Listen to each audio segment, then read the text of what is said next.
as Waqfi now, how do we convey the message of Islam and Ahmadiyyat if we are serving in medical field?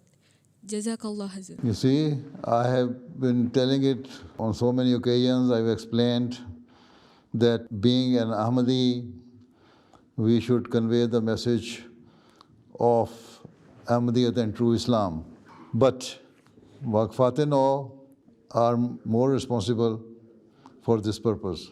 They should convey the message of true Islam and Ahmadiyyat.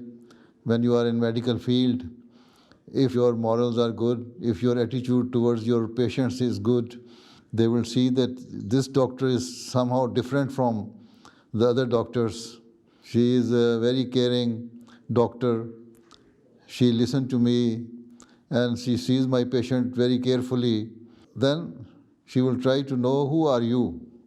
Then you can tell them, I am an Ahmadi Muslim doctor and this is my duty, my obligation, that I should respect others and I should see my patients respectfully and carefully.